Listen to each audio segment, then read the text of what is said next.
தானே ஹிருதயத்தில் அந்த எம்பெருமானுடைய சாட்சாத்காரம் தானே ஏற்படும். அவனை அவர்கள்தான் காண்பர், யோகீஸ்வரர்கள்தான் காண்பர்.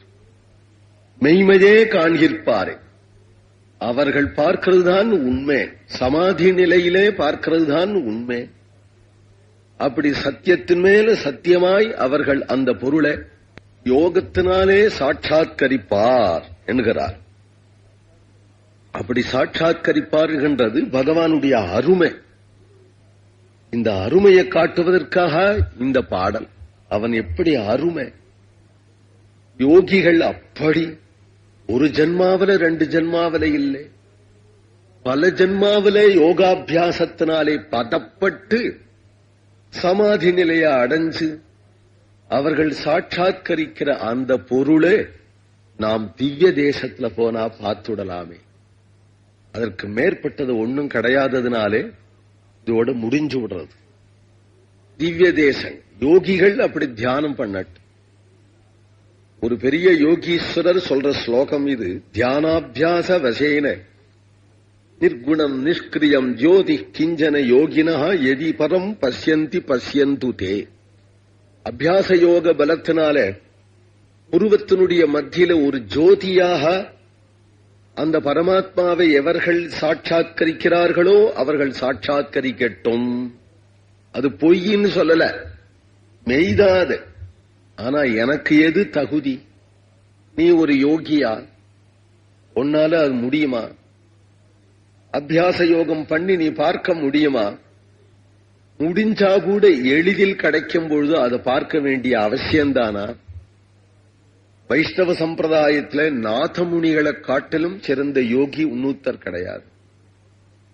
அவ்வளவு சிறந்த யோகியா இருக்கக்கூடிய அவர் தன்னுடைய யோகத்தை தன்னோடையே வச்சுனுட்டார். பரம்பரை ஏற்படுத்தல. உனக்கும் சொல்லித்தரேன். மற்ற தன்னை ஆசிரித்தவர்கள் அத்தனை பேர்களுக்கும் திருவரங்கம் பெரிய கோவில் என்று காண்பிச்சு கொடுத்தார். ஸ்ரீரங்கம் தான் என்று காண்பிச்சார். இவர்களுக்கெல்லாம் முடியாதுங்கிறதுனாலே அவர் யோகம் சொல்லித் தரலேன்னு நினைக்க கூடாது. அவரால முடியும், முடிஞ்சா கூட வேண்டாம். நீ அப்படி அந்தர்யாமிய சாட்சாத்கரிக்கிறத காட்டிலும் அதே பெருமாளே அஸ்மாகந்து ததேவ, அதே பெருமாளே லோச்சன சமத், இந்த ஊனக்கண்ணால கூட பார்க்கலாம். ஞான கண்ணாலதான் பார்க்கணுங்கிறது இல்லை, ஊனக்கண்ணால கூட பார்க்கலாம். லோச்சன சமத்காராய பூயாச்சிரம்.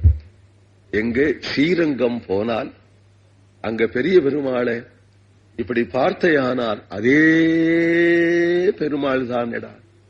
அதேவ, அதே பெருமாள் இவ்வளவு கருணையோட வைகுண்டத்துல போய் பார்த்தாதானா உன் வீட்டு திண்ணையில வந்து படுத்துருக்கிறார்.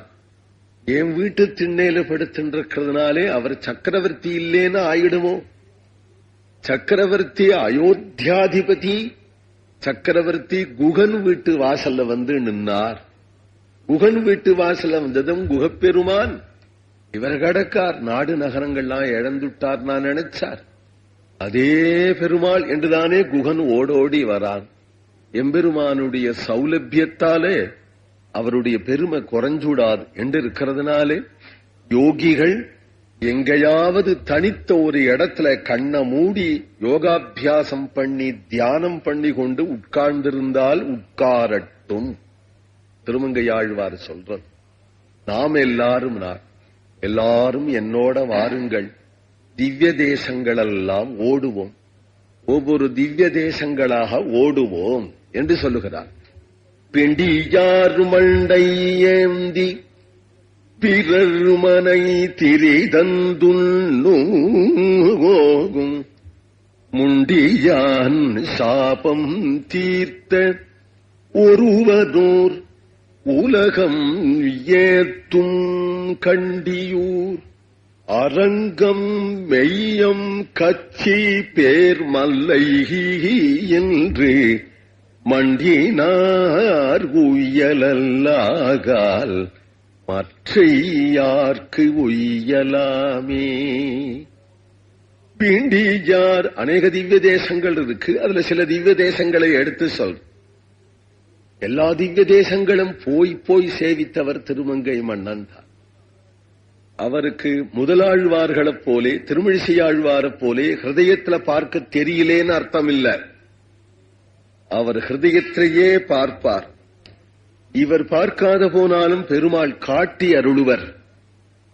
பெருமாள் காட்டி இப்படி நான் கிருதயுகத்துல இருந்தேனாக்கும், திரேதாயுகத்துல இருந்தேனாக்கும் அப்படிலாம் கூட மெச்சிக்கிறார்.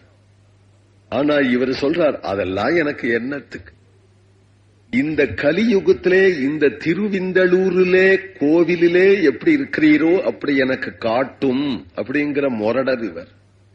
அதனால இதெல்லாம் அர்ச்சை தானே, கோவில் இருக்கக்கூடிய வெங்கல விக்கிரகம் தானே அப்படின்னு நினைக்கவே மாட்டார். கோவில்ல உள்ள திருமேனியெல்லாம் அப்ராகிருதமான திவ்யமங்கல விக்கிரகம் என்றே பார்க்கிற கண்ணுடையவரான இவர் திவ்ய தேசங்கள் எல்லாம் ஓடி ஓடி போய் போய் சேவித்து ருசி கண்டவர். அதனால எல்லாரையும் அழைக்கிறார். என்னத்துக்கு பெருமாள் இங்க கோவில் கொண்டு எழுந்துள்ளிருக்கிறார்?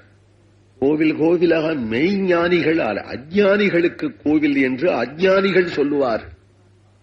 அஜ்ஞானிகளுக்கு கோவிலா? அப்போ ஆழ்வார்கள் எல்லாம் அஜ்ஞானிகளா? கோவில் கோவிலாக ஓடிப்போய் பெருமாளை சேவிச்சார்களே. பிண்டியார் மண்டை ஏந்தி பிறர் மனை திரிதந்துண்ணும் என்று பிரம்மதேவன் யோ பிரம்மா பிரம்மண குஜ்ஜகார பிராணி சிர கிருத்திவாசா பினாக்கி என்று கிருத சூக்தத்திலே ஆயுஷ்ய சூக்தத்திலே முதல் இருக்காக இந்த கதையை சொல்றது வேதம். அதத்தான் திருமங்கை மன்னன் சொல்றால், பிரம்மதேவனுக்கு ஒரு காலத்துல 5 தலை இருந்துதான். சிவனுக்கும் 5 தலை உண்டு. முகாணி பஞ்சோபனிஷதா என்று பாகவதம் சொல்றது. 5 தலை உண்டுன்னு பிரசித்தம்.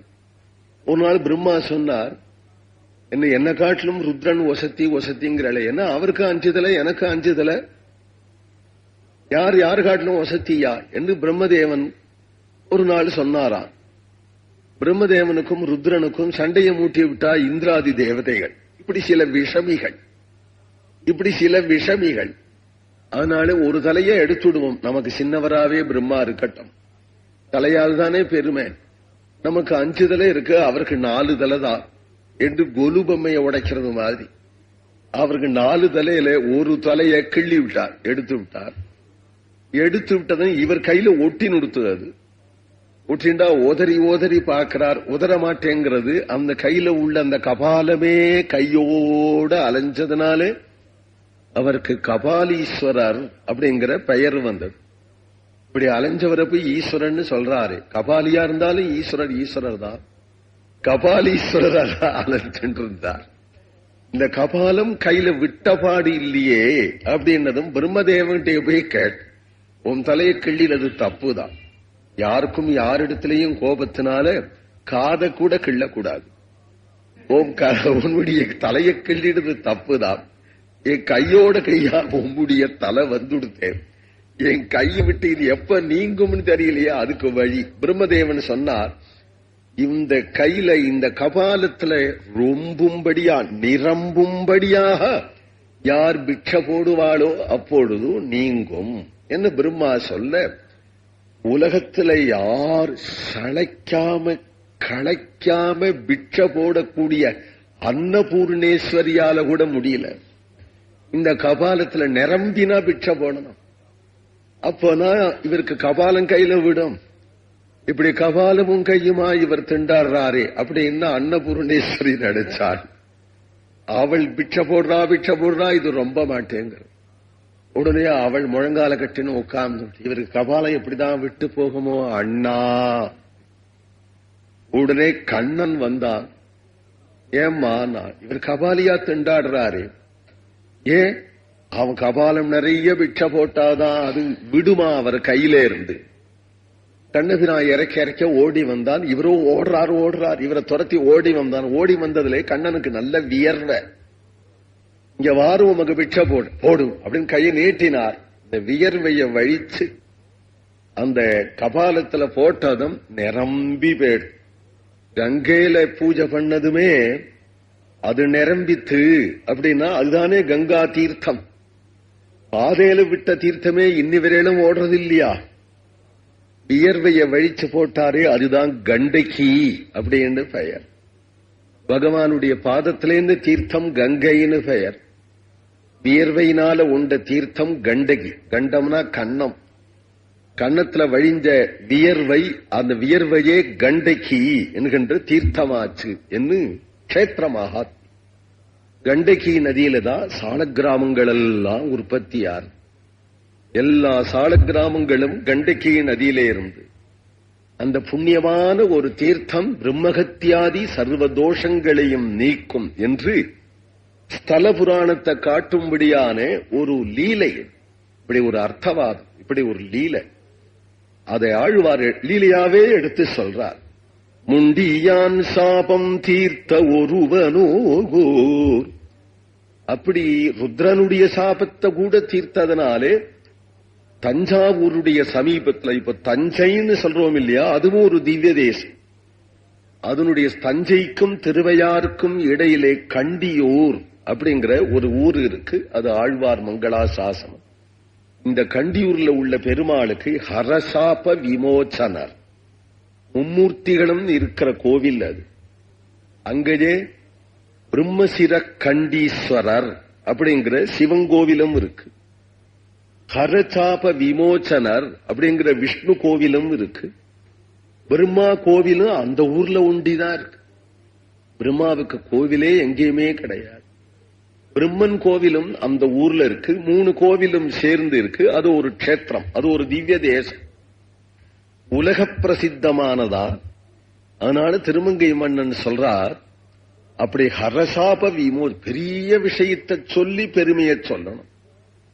இந்த விரதம் யாரு செஞ்சாள் அப்படின்னா, யாரோ ஒரு பொம்மநாட்டி செஞ்சாள் என்கிறத காட்டிலும் அருந்ததி செய்தாள் அப்படின்னா நமக்கு அதுல ஒரு சத்தம் உண்டாகிறது போலே. சிவபெருமானுடைய சாபத்தை கூட நீக்கினார் அப்படின்னா, அப்போ நம்ம சாபத்தெல்லாம் அவர் நீக்க மாட்டாரா? நம்ம பாபத்தெல்லாம் அவர் நீக்க மாட்டாரா என்று நினைத்து அவரை போய் நம்ம ஆசைப்போம் என்பதற்காக ஹரசாப விமோச்சனன் என்று அவருடைய பெருமையை நமக்கு சொல்லி, அது போன்ற சில திவ்ய தேசங்கள். உலகம் ஏத்தும் கண்டியூர். இந்த கண்டியூர் போய் அங்க இருக்கக்கூடிய பெருமாளை சேவிக்க, எங்கள் மேல் சாபம் நீக்கேலோர் எம்பாவாய் என்று திருப்பாவிலேயே சொன்னார். திருப்பாவில அவள் சொன்ன சாபம் வேற, சிவனுடைய சாபம் வேற. ரெண்டுமே நமக்கு உண்டோ என்னவோ. கண்டியூர் அரங்கம் மேய, கண்டியூர் திருக்கண்டியூர்ல போய் அந்த எம்பெருமான சேவிக்கணும். உலகம் ஏத்துங்கிறது இங்கே எல்லா இடத்திலையும் விசேஷனம். உலகம் ஏத்தும் கண்டியூர், உலகம் ஏத்தும் அரங்கம், உலகம் ஏத்தும் மெய்யம், உலகம் ஏத்தும் கட்சி, உலகம் ஏத்தும் பேர், உலகம் ஏத்தும் மல்லை என்று மண்டி நாயகார். திருக்கண்டியூர் என்றால் உலகம் ஏத்தும். விஷயம் தெரிஞ்சவர்கள் தெரியாதவர்கள் எல்லாரும் வந்து, தேவர்கள் மனுஷர்கள் எல்லாரும் வந்து அங்க பெருமாளை சேவிப்பார். திருவரங்கம், பிரசித்தமான ஸ்ரீரங்கம், திசை விளக்காய் நிற்கும் திருவரங்கம். மெய்யம், திருவரங்கத்திலிருந்து போகக்கூடிய பாதையிலே புதுக்கோட்டை அப்படிங்கிற ஊர் தாண்டி வரக்கூடிய திருக்கோட்டியூருக்கும் புதுக்கோட்டைக்கும் இடையில உள்ளதாகிய மெய்யம், மெய்ய மலை. அங்க இருக்கக்கூடிய பகவான் சத்தியமூர்த்தியின் பேர் பெருமாளுக்கு, சத்யநாராயணன். மெய்ய மலையானை என்று ஆழ்வார் வேறொரு இடத்துல மங்களாசாசம். இந்த மெய்யத்துல கச்சி, பிரசித்தமான காஞ்சிபுரம், பேர் திருப்பேர் நகர் என்று சொல்லும்படியா இருக்கக்கூடிய கோயிலடிங்கிற கஷேத்திரம் அப்பக்குடத்தான் என்று பெருமாளுக்கு பெயர். மல்லை, கடன்மல்லை தலசயனம் என்கிற தற்போது உள்ள மகாபலிபுரம். இப்படி சிலதை சொன்னார். இது பாசுரமா போயிட்டதுனால இதுல சுருக்கராப்புல ஆயிடுத்து.